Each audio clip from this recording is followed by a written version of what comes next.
Last night, we talked about falling from grace and the danger that presents to all of us, that no matter who we are, we always have that to remember and to spur us on to be better children of God. And then this morning, we talked about man's wisdom versus God's wisdom. One of the ways that we can stay the course and help avoid that falling from grace. And tonight we're going to talk about why we focus on God's wisdom. And that really starts with a phrase. If you'll turn to Hebrews chapter 12. Hebrews chapter 12.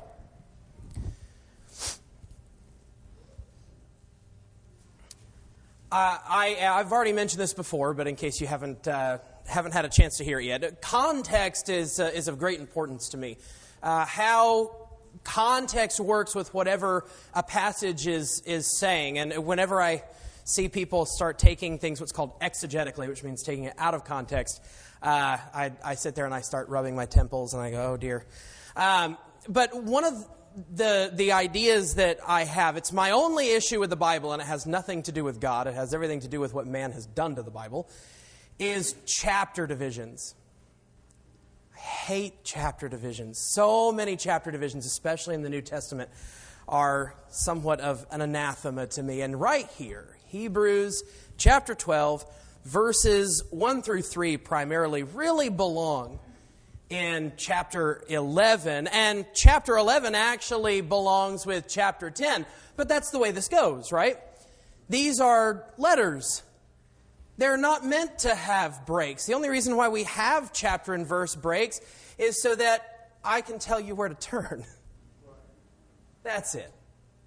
But what I want us to notice is how chapter 12 starts, and then we're going to go back into chapter 11. But there's this phrase, chapter 12, verse 2. But we're going to start in verse 1. Therefore, he's been talking about great people of faith and their proof of faith. Therefore, since we have so great a cloud of witnesses surrounding us, let us also lay aside every encumbrance and the sin which so easily entangles us. And let us run with endurance the race that is set before us, fixing our eyes on Jesus, the author and perfecter of faith, who, for the joy set before him, endured the cross, despising the shame, and has sat down at the right hand of the throne of God. For consider him who has endured such hostility by sinners against himself, so that you will not grow weary and lose heart. Well, when you look at the context, right, we've been talking about faith and great people of faith, and then he throws this out about Christ. I think, well, is that really the context that we've been talking about? Absolutely it is. And I want to prove to you why. Why do these first three verses actually belong in chapter 11? When we look at the first three verses of Hebrews chapter 11, it's actually a continuation from what he was talking about in chapter 10, how we, the faithful, don't shrink back, meaning we don't abandon Christ to our destruction. We don't shrink back to destruction, but of those who have faith to the preserving of the soul. And then he goes, okay, so this is what I mean by faith, and here are people who show what faith to the preserving of the soul looks like. That's the first three verses of Hebrews chapter 11. So let's look at starting at verse 4. Let's look from verses 4 through 22. I know that might be a little bit long. Bear with me, okay? By faith, Abel offered to God a better sacrifice than Cain, through which he obtained the testimony that he was righteous, God testifying about his gifts. And through faith, though he is dead, he still speaks. By faith, Enoch was taken up so that he would not see death, and he was not found because God took him up. For he obtained the witness that before his being taken up, he was pleasing to God. And without faith, it is impossible to please him. For he who comes to God must believe that he is. Hey, we talked about that this morning. And that he is a rewarder of those who seek him. By faith, Noah, being warned by God about things not yet seen, in reverence prepared an ark for the salvation of his household, by which he condemned the world and became an heir of righteousness, which is according to faith. By faith, Abraham, when he was called, obeyed by going out to a place which he was to receive for an inheritance, and he went out not knowing where he was going. By faith, he lived as an alien in the land of promise, as in a foreign land, dwelling in tents with Isaac and Jacob, fellow heirs of the same promise. For he was looking for the city which has foundations, whose architect and builder is God. By faith, even Sarah herself received ability to conceive even beyond the proper time of life, since she considered him faithful who had promised. Therefore, there was one born even of one man, and him as good as dead as that, as many descendants as the stars of heaven in number, and innumerable as the sand which is by the seashore. All these died in faith without receiving the promises, but having seen them and having welcomed them from a distance, and having confessed that they were strangers and exiles on the earth. For those who say such things make it clear they are seeking a country of their own. And indeed, if they had been thinking of what country from which they went out, they would have had opportunity to return. But as it is, they desire a better country, that is, a heavenly one. Therefore, God is not ashamed to be called their God, for he has prepared a city for them. By faith, Abraham, when he was tested, offered up Isaac. And he who has received the promise was offering up his only begotten son. It was he to whom it was said, "In Isaac your descendants shall be called." He considered that God is able to raise people even from the dead, from which he also received him back as a type. By faith Isaac blessed Jacob and Esau, even regarding things to come. By faith Jacob, as he was dying, blessed each of the sons of Joseph, and worshipped leaning on the top of his staff. By faith Joseph, when he was dying, made mention of the exodus of the sons of Israel, and gave orders concerning his bones. So as we look through from verses 4 through 22, the Hebrew writer has sort of given a summary of the book of Genesis, at least of the people of faith in the book of Genesis. So let's look at some of what the Hebrew writer makes mention here. He says Abel offered a better sacrifice than Cain because of his faith. He says that Enoch was pleasing to God. Noah prepared an ark. And then we have a few for Abraham. Abraham went out because he was called. It says by faith he dwelt in a tent, living as though he were a foreigner in the land that would eventually be his promise. Then in verse 17, that he considered God faithful. Excuse me, that's Sarah. Sarah considered God faithful. Okay. And then verse 12, that he would have many descendants. Then he says for Isaac and the sacrifice thereof, consider God's ability to resurrect. And then we see Isaac and Jacob blessing people, knowing that God would fulfill the blessings, the promises of blessing that they gave their children. And then Joseph, this one was an interesting one, that he says he gave orders concerning his body. He knew that they were going to go back. He had faith that the Israelites would return to the land of promise. And so we get these first few things, and we're already off to quite a start. But the Hebrew writer decided, I'm not going to stop there. I'm going to keep going. Let's talk about Exodus next. By faith, Moses, when he was born, was hidden for 3 months by his parents, because they saw he was a beautiful child, and they were not afraid of the king's edict. By faith, Moses, when he had grown up, refused to be called the son of Pharaoh's daughter, choosing rather to endure ill treatment with the people of God than to enjoy the passing pleasures of sin, considering the reproach of Christ greater riches than the treasures of Egypt, for he was looking to the reward. By faith he left Egypt, not fearing the wrath of the king, for he endured as seeing him who is unseen. By faith he kept the Passover and the sprinkling of the blood, so that he who destroyed the firstborn would not touch them. By faith they passed through the Red Sea as though they were passing through dry land. And the Egyptians, when they attempted it, were drowned. By faith, the walls of Jericho fell down after they had been encircled for 7 days.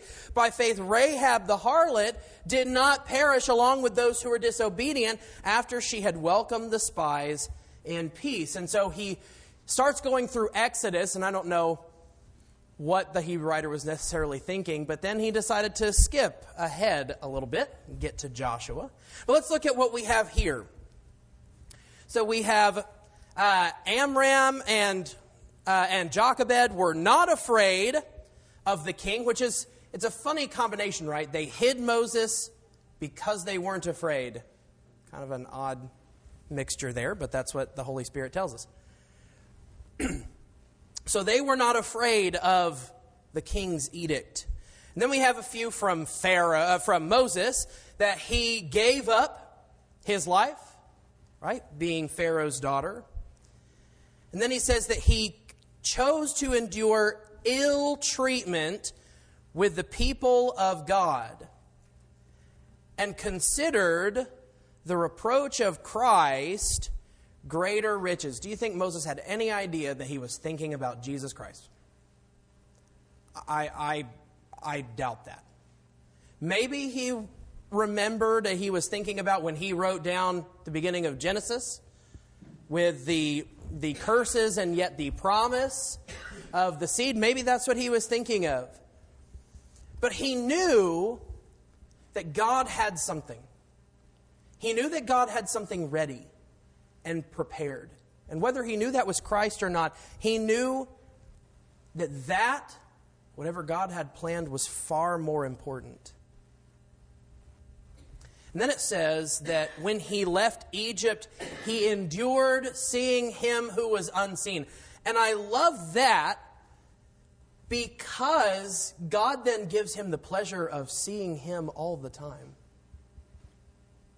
Moses might have left Egypt not ever having seen a real representation of God. Okay, he saw the burning bush. We'll give him that. But once he leaves, he gets to see God. He even gets to see a portion of God's glory. And it's so overpowering, not just to Moses, but we even see that Joshua goes up with Moses to Mount Sinai, right before we have the whole golden calf incident. And it says that when they come back down because of what Joshua has seen, it says that he refuses to depart from the tabernacle because he's so overcome by what he's witnessed with Moses. And then it says he kept the Passover and the sprinkling of blood so that he could save his people from the destroyer, he who destroyed the firstborn. Okay. Then, by faith, the people were saved from their enemy. By faith, the people destroyed the walls of Jericho, the first barrier into the land of Canaan. And then it says that Rahab did not die as those who were disobedient. And if you ever thought, and if you were going to pick, what person who is constantly caught up in sin would you have put among the righteous? I'm not sure prostitute would be high up there. But Rahab proves that the children of God come from unlikely places. And then it seems as though the Hebrew writer just said, you know what, I can't sit here and go through everybody. So let's just throw a whole bunch of people into a list. What more shall I say? For time will fail me if I tell of Gideon, Barak, Samson. That one always surprises me that he's on the list. Jephthah, of David and Samuel and the prophets, who by faith conquered kingdoms, performed acts of righteousness, obtained promises, shut the mouths of lions, quenched the power of fire, escaped the edge of the sword, from weakness were made strong, became mighty in war, put foreign armies to flight. Women received back their dead by resurrection, and others were tortured, not accepting their release so they might obtain a better resurrection. Others experienced mockings and scourgings, yes, also chains and imprisonment. They were stoned, they were sawn in two, they were tempted, they were put to death with the sword. They went about in sheepskins, goatskins, being destitute, ill-treated, wandering in deserts and mountains and caves and holes in the ground. So here's the list that he gives. Conquered kingdoms, we see that all throughout, particularly the Old Testament. Performed acts of righteousness, there's no telling who he's talking about there. Obtained promises, especially we're going to see women receive back their dead by resurrection. That happens more often than you'd think in the Old Testament. Shut the mouth of lions, well, we know who that is. That would be Daniel. Quench the power of fire. I wonder if it's more than just Hananiah, Mishael, and Azariah, who we know as Shadrach, Meshach, and Abednego. Escape death, and then he sort of kind of throws a few out here. Made strong in weakness, received back their dead, became warriors, mocked and scourged, wandering in destitution. And I skipped a little phrase, didn't I? Men of whom the world was not worthy. I'm not going to question the Holy Spirit, but I wonder why that's not at the end. But it's not. But men of whom the world was not worthy. And so when we look here, we have this list. A list of those who are of the faithful, not just of the faithful, but what they did through faith. Further pointing out that faith has to do with action. Right? Faith isn't something ethereal and I just say that I have it, I must do. And then he says, therefore, since we have so great a cloud of witnesses surrounding us. Well, and this is what he's talking about, right?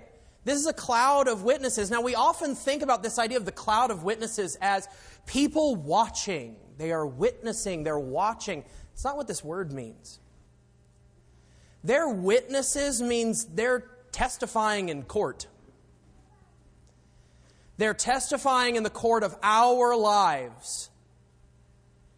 And these people are looking at us and saying, I did it, why can't you?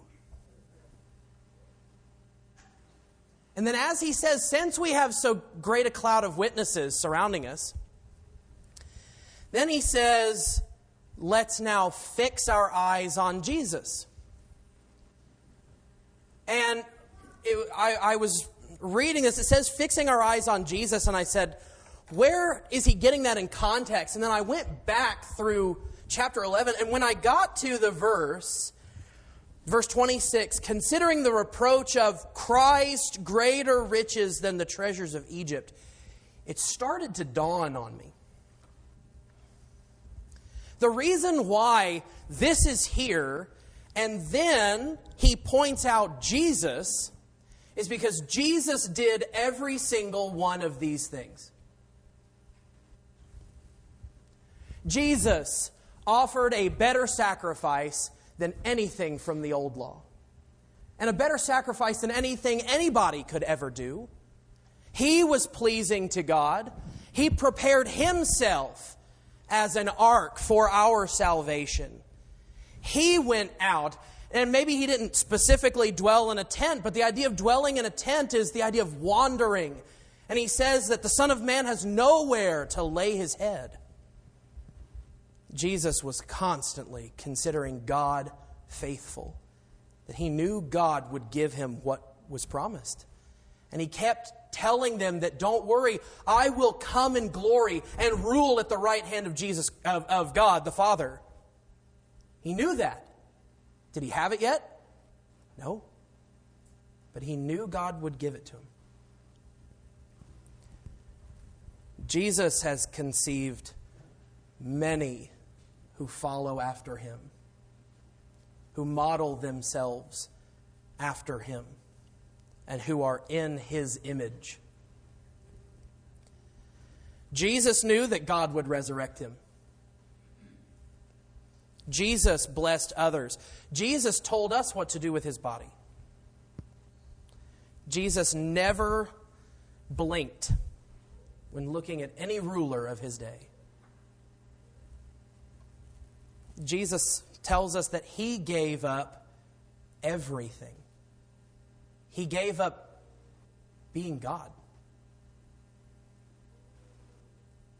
He says that, Paul tells us that being equal with God was not a thing to be grasped, but something to empty himself of.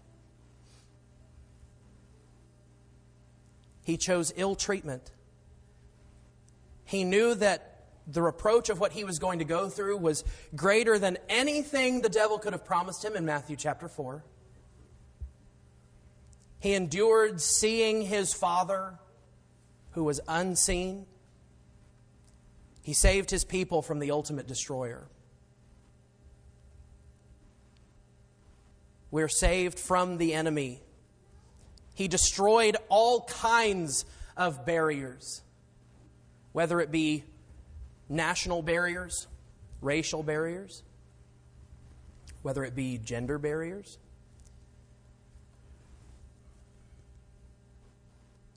Isaiah 53 says that he will be counted as one who is disobedient because he was on a cross, but he did not die as one who is disobedient. He is the one who has conquered kingdoms. How many kingdoms have risen and fallen, and yet the word Christian still lives on? And how that will never go away, as hard as people try. He performed much righteousness, obtained the promises that God had promised him. He shut the mouth of the lion. That's what Paul calls the devil, a roaring lion. He quenched the ultimate power of fire, hell. He not only came back from the dead, but promised us that we would do the same. He was made strong in his weakness. Even when he was crucified, when he came back from the dead, there were others, when he died, that came back from the dead. That as he's still hanging on the cross, there were those who rose from the dead and walked back into Jerusalem. Many times he is called a warrior, especially the image of him being a warrior in Revelation. He was mocked and scourged. He wandered around, and no one is it more appropriate to say the world was not worthy. He was not worthy. He's not worthy for you and for me either. This is why we said this morning that he is everything. That God is everything. He did all this. He is one of those sitting as witness. And not only is he witness, but he is also judge. And he knows what it's like to live here and to be here. And while he has mercy and compassion, there will come a time in which there is no longer time for mercy and compassion. We had our time. We had our opportunity. And he will say, "Well done," if we do the same. If we do what Christ did, then we will hear the words, "Well done, my good and faithful servant." Therefore, since we have so great a cloud of witnesses surrounding us, let us also lay aside every encumbrance and the sin. I love that duality. Not everything that hinders us from God may be sinful, but it still hinders us from God. Let us run with endurance the race that is set before us, fixing our eyes on Jesus, the author and perfecter of faith, who for the joy set before him endured the cross, despising the shame, and has sat down at the right hand of the throne of God.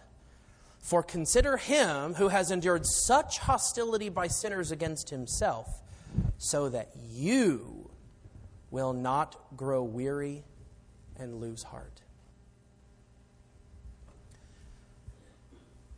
You have a choice tonight. Every minute you have a choice, but right now we're here gathered together, and you have the opportunity. You have the opportunity to make the choice and say, this is going to be me. And some of those things in there were I'm not very keen on experiencing myself. Like being sawn in two. I'm okay without. But when we choose this, then we also become those whom the world is not worthy of. Not because that's our goal, but because, sadly, that's the definition of being the child of God. Not worthy of being here. There's a reason why there's misconception. Satan is the king of hell? No. He's the prince of this world. Hell is his punishment. And there are people who stare that same hell in the face and say, I don't really need Christ.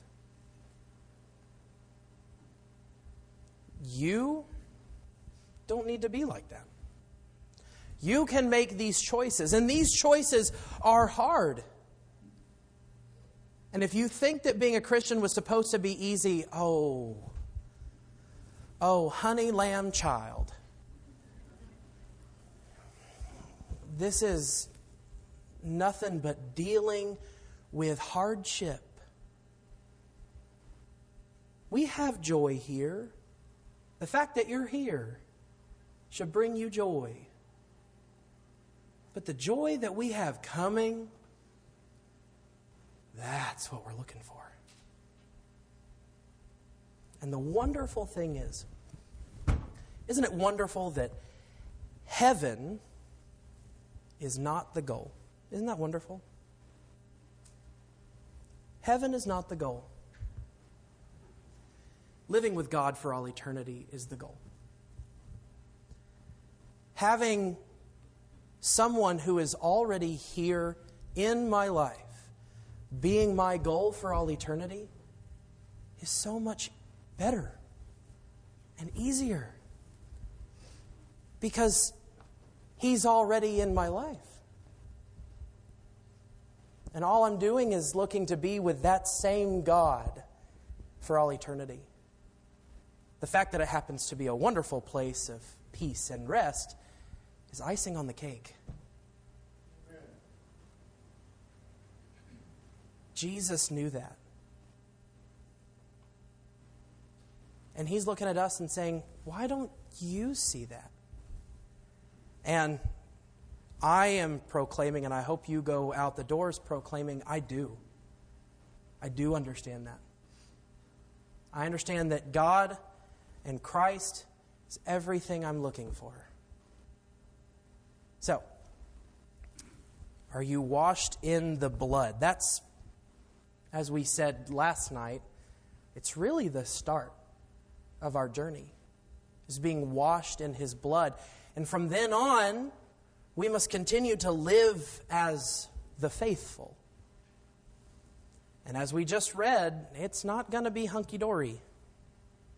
Rainbows and butterflies and unicorns. But it will be far more worth it in the end. If you have not washed yourself in the blood of Christ, do it now. Do it now. Because as soon as you walk out the door, I can't help you. No one here can. As long as you have opportunity, that's when you need to take advantage of this. If you have washed yourself in the blood of Christ, but maybe fixing our eyes on Jesus has not always been at the forefront of our mind, well, now's the time to take care of that too. Because once again, you walk out that door, nothing is guaranteed. So please take advantage of this opportunity as we stand and as we sing.